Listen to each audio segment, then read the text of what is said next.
Ang dating inihanda na mainit na langis ay tumalsik sa lahat ng dako, na nahuhulog sa mga sundalong nagbabantay sa mga pader ng lungsod. Ilang sandali bago ang knights, na naghahanda para sa labanan ay nagkalat na ngayon at tumetakas sa pagkagulat. Marami ang naligaw sa makapal na usok at nahulog sa pader. Ang iba ay sumakay at gamulong sa lupa, sinusubukang patayin ng apoy, na nilalamon sila. Sa pagtingin sa umuusok na pader ng lungsod ng kabisera ng hari, bakas sa mukha ni Sylvie ang pag-aatubili. Dahan-dahan niyang sinabing bumagsak ang kanilang depensa. Walang ekspresyon si Nightingale, sinabing nakuha nila ang nararapat sa kanila. Kung mayroon man sila, magiging mas malupit pa sila. Huminga ng malalim si Roland, sinabi sa alinmang paraan, kailangang may magbayad ng halaga para sa labanang ito. Kung hindi ang kalaban o kaya ay sila. Hindi niya nais na iiyak ang kalupitan ng digmaan sa sandaling ito o pahalagahan ang halaga ng kapayapaan. Ito ay isang pakikibaka para sa kapangyarihan, isang labanan para sa kaligtasan, at isang sagupaan ng mga ideolohiya. Hindi nagtagal, umalingaw-ngaw ang busina para sa huling pag-atake sa lugar ng pantalan. Ang unang hukbo, na ganap na armado, na pinamumunuan ni Axe, ay naghanda para sa huling sabak. Sa gitna ng mga pader ng Smoky City, mabilis na nakapasok ang unang hukbo sa pangunahing tarangkahan. Ang kanilang target ay sakupin ang mga pintuan ng palasyo ng hari. Nang nasa loob na ng lungsod, biglang bumagal ang takbo ng kanilang pagsulong. Dito nila nakilala ang isang malakas na ganting atake mula sa kalaban. Ang mga miyembro ng unang army ay patuloy na nasugatan at ang mga nasaktan ay agad na hinayla sa likuran ng kanilang mga kasama, naghihintay para sa medikal na assistant. Ang mga baril sa field ay hindi maisulong dahil sa iba't ibang mga hadlang sa landas, ngunit wala silang oras para mag-isip ng mga alternatibo. Ang mga fully armored knights na pinalakas ng mga berserk pills ng simbahan ay sumulong-pasulong. Isang putok ng baril ang tumunog at ang berserk knights sa unahan ay napuno ng mga bala at nahulog. Ngunit ang mga nasa likod ay nagpatuloy sa kanilang pagsingil, hindi napigilan. Kahit na binaril sa braso o katawan, hindi bumababa ang kanilang bilis. Ang kapitan ng squad, pagkatapos ipadala ang mga kaaway sa harapan, ay nagsimulang maglabas ng susunod na hanay ng mga order. Gayunpaman, ang kanilang mga kaaway ay hindi lamang umaatake mula sa harapan. Biglang, isang grupo ng mga berserk knight ang lumukso mula sa mga bahay na tirahan sa gilid ng mga kalye, na binasag ang mga bintana. Bago pa maiikot ng mga sundalo ang kanilang mga sandata, sinimulan na silang salakayin ng berserk knights. Ang isa sa mga unang sundalo ng army ay nahati sa kalahati ng isang kabalyero na ang mga mata ay kumikinang ng isang mabangis. Mabilis na pinatay ng squad ang knights, ngunit mas marami ang bumubuhos sa mga bahay. Nag-ambala ang pagbuo ng mga sundalo, na humantong sa malapit na labanan sa quarter.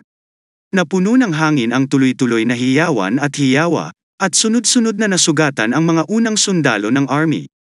Bagaman natatakot, ang kanilang training captain ay patuloy na nagpapaalala sa kanila na sa pamamagitan lamang ng pagsasama-sama at paggamit ng kanilang sama-samang lakas, maaari ba silang mabuhay sa harap ng gayong makapangyarihang mga kaaway? Patuloy nilang hinayla ang kanilang mga trigger, unti-unting nireporma ang kanilang pormasayon. Sa sandaling iyon, dumating ang mga reinforcement. Ang artillery battalion ay nakatagpo ng problema sa East Street, ngunit ang mabibigat na machine gun unit ay dumating sa raid. Ang pinuno ng squad ay sumigaw upang bigyang daan ang mabigat na machine gun. Ang Maxim Heavy Machine Gun ay kinaladkad sa kalye ng mga reinforcement, at pagkatapos na iset up sa isang posisyon ng pagpapaputok, nagpakawala ito ng mga bala sa berserk knights, na naglunsad ng isa pang alon ng pag-atake. Ang makakapal na agos ng mga bala ay bumuo ng isang hindi nakikitang pader, na nagpahinto sa mga berserk knights sa kanilang mga landas, kasama ang mga unang sundalo ng army. Isa-isang ibinaba ang berserk knights. Nang huminto ang putok ng baril, umuusok ang puting usok mula sa mga barrels ng baril. Nagkalat sa lupa ang mga katawan ng berserk knights. Yaong mga nabaril ngunit hindi agad napatay, namilipit sa lupa, umuungol sa sakit at paghihirap.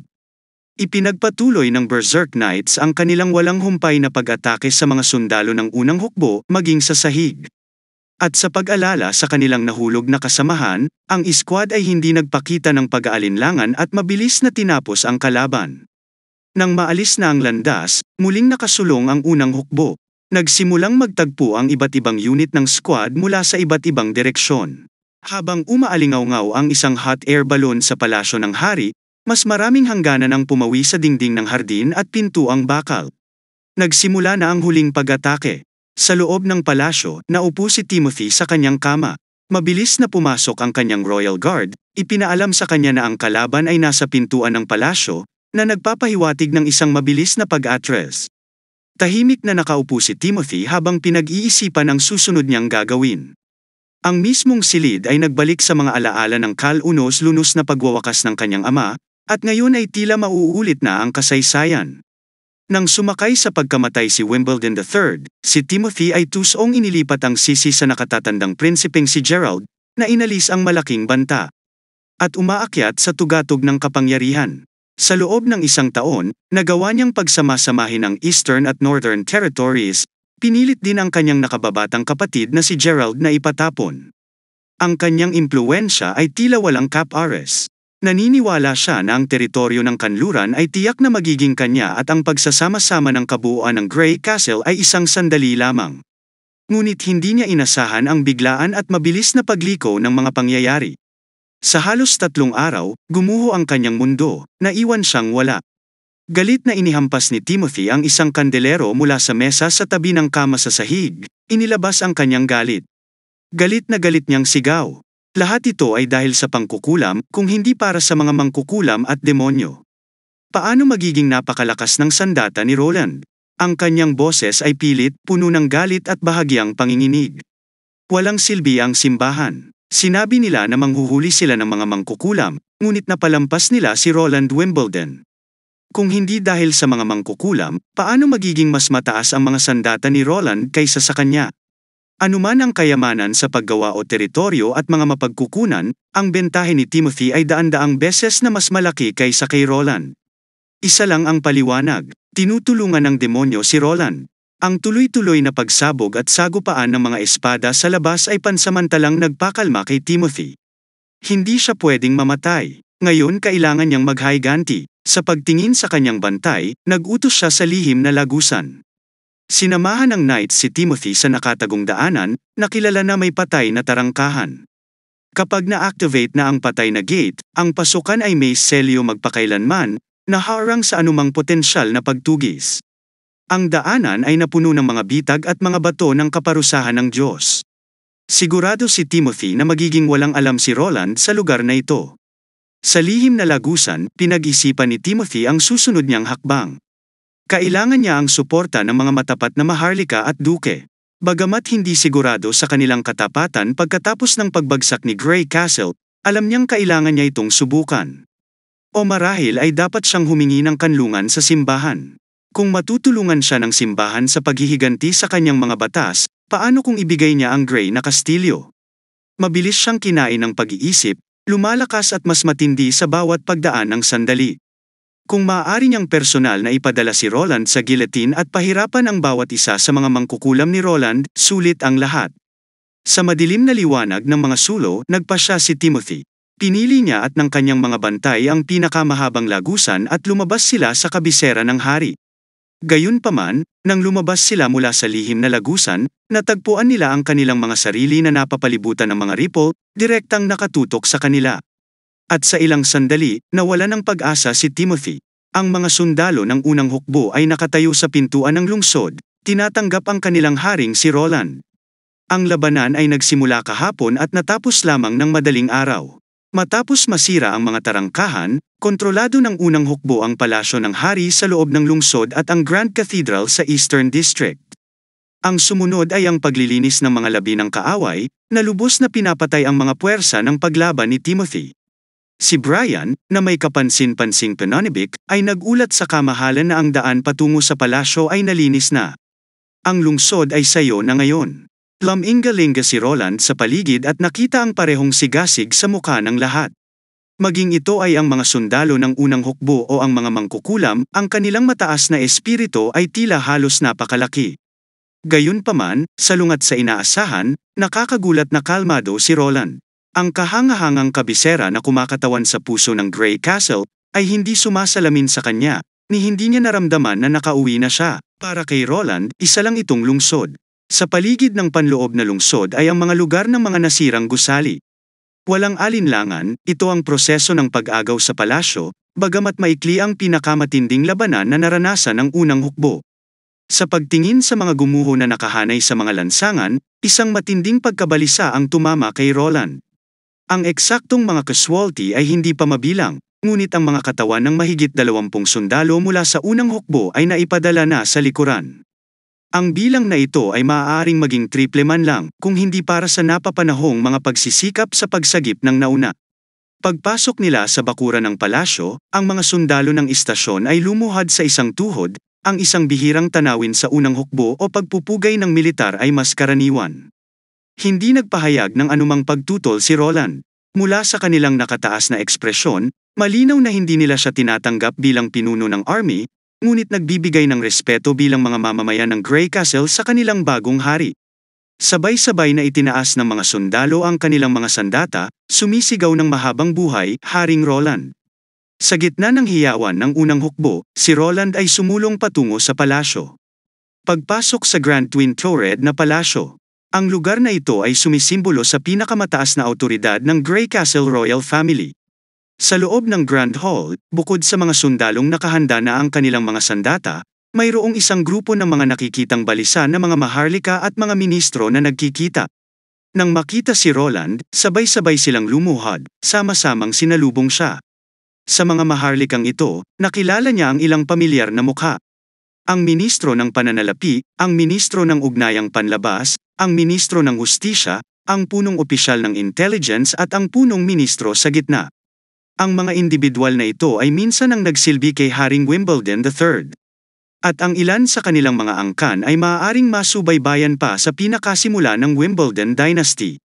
Nang umakyat sa trono si Timoteo, lahat sila ay nangako ng kanilang katapatan sa bagong hari. Ngayon ay tila handa silang gawin ang parehong pangako para kay Roland alinsunod sa tradisyon. Sa kasamaang palad, hindi kailangan ni Roland ang alinman sa kanila. Ito ay isang talakayan sa dekorasyon. Ito ay isang pagsubok. Pumwesto si Roland sa trono, nakatingin sa kanilang lahat. Sinenyasan niya silang bumangon. Pagkatapos ay inihayag niya na si Timothy ay nasa ilalim ng pag-aresto para sa hinihinalang pagpatay kay Prinsipe Gerald para sa pagtataksil at para sa pakikipagsabuatan sa simbahan. Ang kanyang mga krimen ay ipahahayag sa buong lungsod at sa buong kaharian. Pagkatapos ay tinanong niya ang mga ministro kung mayroon silang sasabihin. Isa sa mga maharlika ang unang tumugon, na nagsasabi na ang gayong mga krimen ay hindi mapapatawad. Sinabi niya na minsan niyang sinubukang pigilan si Timothy, ngunit hindi siya nagtagumpay. Tumango naman ang ibang maharlika bilang pagsang-ayon. Ngumisi si Roland at nagtanong, ganyan ba talaga, nang si Timothy ay gumagawa ng gayong karumal-dumal na mga gawa, sila ba ay isang tagamasid lamang o pinupuntirya niya ang kanyang paniniil? Isa pang matandang ministro ang nagsalita pagkatapos umakyat sa trono si Timothy. Nag-promote siya ng malaking bilang ng kanyang mga loyalista. Nagde-deploy man ito ng knights o conscripting troops, ito ay lampas sa kanilang kontrol mula sa mga matatandang ministrong tulad nila. Ilang iba pang mga maharlika at mga ministro ang tumunog, idinagdag na ng si Gerald ay ipinadala sa guillotine, nalampasan nito ang judicial na hukuman, at ang mga verdugo ay ang mga knight. Wala silang lakas para pigilan sila. Ang opinyon ni Roland sa mga ministrong ito ay lalong bumaba. Marahil sa panahon ng pagtatatag ng Grey Castle, ang mga marangal na ministro na ito ay talagang mahalagang tulong ng hari.